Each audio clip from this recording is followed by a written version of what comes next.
What a shocker. This is more shocking than the Saints winning the Super Bowl back in 2009. This is more shocking than Donnie Carr looking like an actual NFL quarterback the first 2 weeks of this season, instead of what Donnie usually looks like, captain of the bum squad.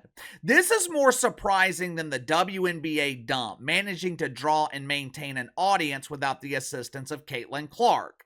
Imagine my surprise. Just imagine my surprise when I found out that biological men are physically stronger than women.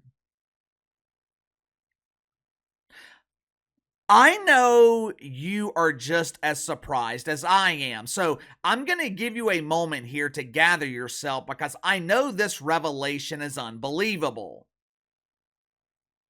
4 years ago, we were relentlessly told to follow the science. You guys remember that? March 2020, a star was born. His name was Anthony Stephen Fauci, better known to friends and family as Stevie, and better known to the rest of us as Captain Doofus. For the better part of 2 years, Aunt Fauci demanded that we follow the science. We were never told what science we were supposed to follow. We were simply instructed to follow the orders of Aunt Fauci because he said so. To this day, deacons at Woke United Methodist, they are still demanding that we follow the science whenever it fits their narrative. The other day, I told you guys about a conversation that I had on Reddit. I was bored at the doctor's office and I wanted to entertain myself by pissing off a shit fuck. He was blaming Hurricane Helene on those dangerous fossil fuels. Ooh, that gas is so dangerous. At one point, I referred to it as global warming. Now, he told me that I needed to update my knowledge of science because it was now referred to as climate change. So I proceeded to educate him as to why it's called climate change. It gets kinda hard to refer to it as global warming when fall and winter refuse to cooperate. With a vague name like climate change, it allows the deacons to have so much more flexibility. Snowstorm, ooh, climate change. Heat wave, ooh, climate change. Drought, climate change. Hurricane, climate change. Tornado, climate change. Nice fall day, climate change. The winds of the boodle breeze, whoopee cushion. Climate change allows the deacons the flexibility to use all the changes in the weather. And we're told, follow the science, which is fine. That's perfectly fine. But here is where I get confused. We were told to follow the science when it pertained to the Fauci. We're told to follow the science when it pertains to the weather. And loyal parishioners at Woke United Methodist, they have obeyed these directives. But here is where I get confused. How come we're not told to follow the science when it pertains to biological men competing in women's sports? If you haven't already, make sure to like and subscribe. You can follow me on Twitter at KC_BTL84. Link to the second channel in the description below. I have got a good one coming later today on the second channel. Gonna be presenting the latest edition of the Woke, turning on the Woke. You don't want to miss it, so make sure you are subscribed to the second channel. Now, I am assuming that most in this audience is already familiar with Blaire Fleming, but just in case some of the new subscribers haven't heard about Blaire just yet, I'll give you a brief synopsis. Blaire Fleming is the star player on the women's volleyball team at San Jose State. Now, this is not beach volleyball, where tuck-friendly bathing suits might be provided as uniforms. Talking about indoor volleyball that's played in the same gyms that the WNBA uses for most of their pretend basketball games. Blaire Fleming is a phenomenal player, a star athlete, but there's just one problem, one tiny problem. Blaire was born Braden, and Braden was born with the Fleming family jewels. To make matters worse, officials at San Jose State, they hid the biological identity of the Blaire formerly known as Braden. Not only did they hide it from opposing teams, they also kept up the disguise with teammates and roommates, meaning the 3 or so young women who were assigned to live with Blaire Fleming, they had no idea that Blaire used to be Braden. Last night, the Fighting Flemings, they had a home game against San Diego State.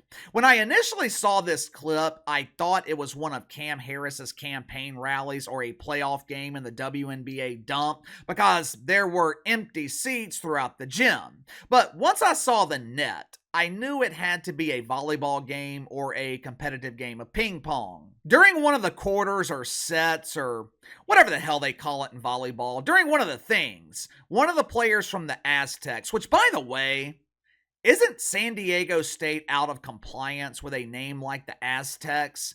Wouldn't that name be offensive to the descendants of the Mesoamerican civilization that was dominant throughout central Mexico in the 1400s? Anyway, San Diego State, they served the ball to the Fighting Flemings. The young women from San Jose State, they set Blaire Fleming up perfectly for a spike. Blaire Fleming makes an unbelievable play. Blaire jumped so high to spike the ball, it reminded me of prime Dwight Howard in the NBA dunk contest. It was an impressive play from Blaire Fleming until I remembered Blaire used to be Braden. Watch what happens, and you gotta watch it very carefully. This play happens in a matter of nanoseconds. It's like Uncle KC running the 40-yard dash. You blink and my lightning speed already has me across the finish line. But all kidding aside, Blaire Fleming powerfully spikes the ball directly into the face of one of the young women from San Diego State. Watch it for yourself.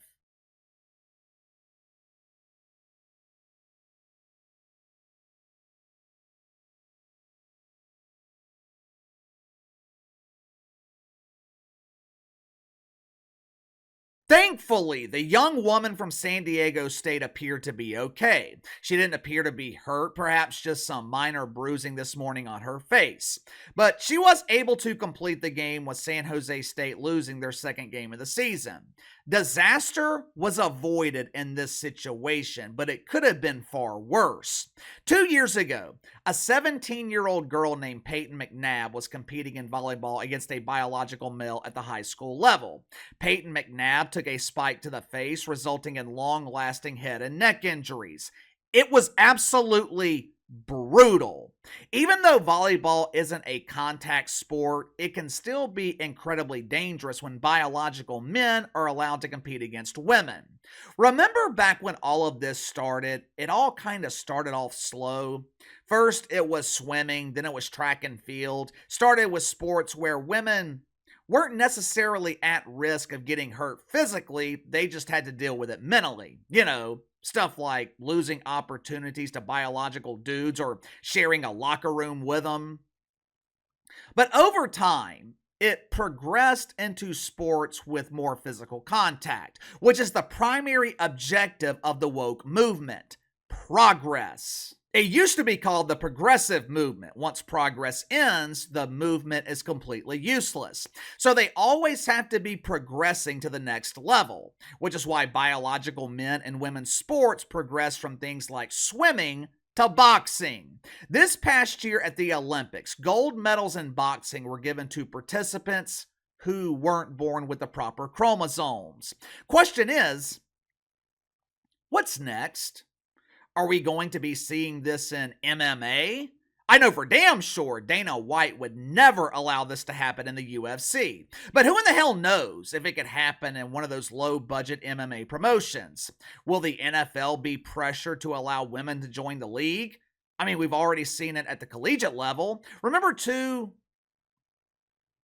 maybe it was 3 years ago, when the mainstream media celebrated the female kicker at Vanderbilt. The poor dudes on special teams, they were going 10 on 11 during kickoffs because she had absolutely no chance of tackling the kick returner.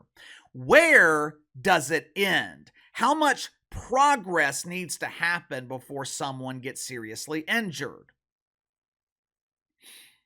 Right now, the NCAA is being sued over this, and rightfully so. A collection of female athletes, they are suing the NCAA, claiming that the NCAA violated Title IX, the same Title IX that the mainstream media was celebrating just a few years ago.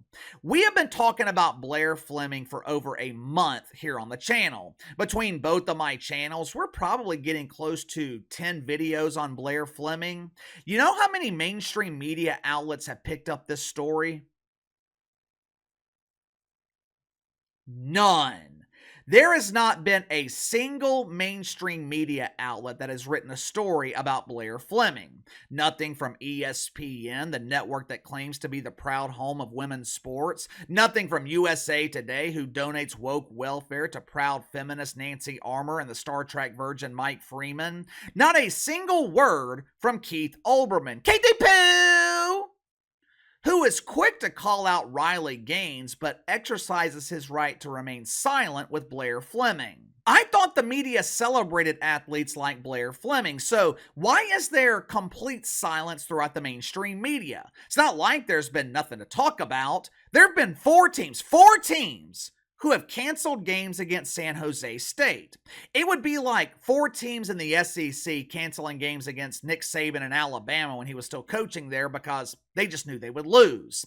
If that happened, it would be headline news throughout the media, but with Blaire Fleming, it's complete silence.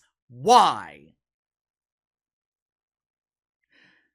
I think it's intentional. I think the mainstream media is refusing to cover this story on purpose. They don't want to spark backlash. They don't want the outrage. Same reason San Jose State hid Blaire Fleming's biological identity. This movement that was mainstream 2 or 3 years ago, it has returned to the shadows. Now, what's concerning is, how many more collegiate athletes are competing with their biological identity disguised?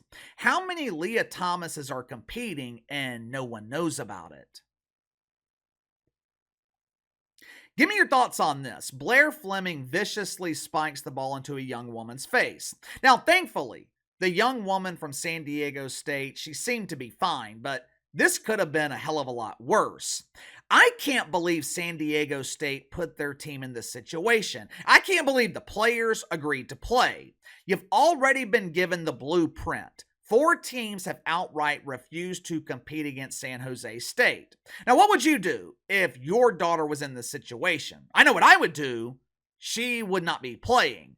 What would you do? Let me know. Sound off in the comments below. Like, subscribe, share the video. Appreciate your support. Best way to contact me is by email at btlkc84@gmail.com, and I'll see you guys later.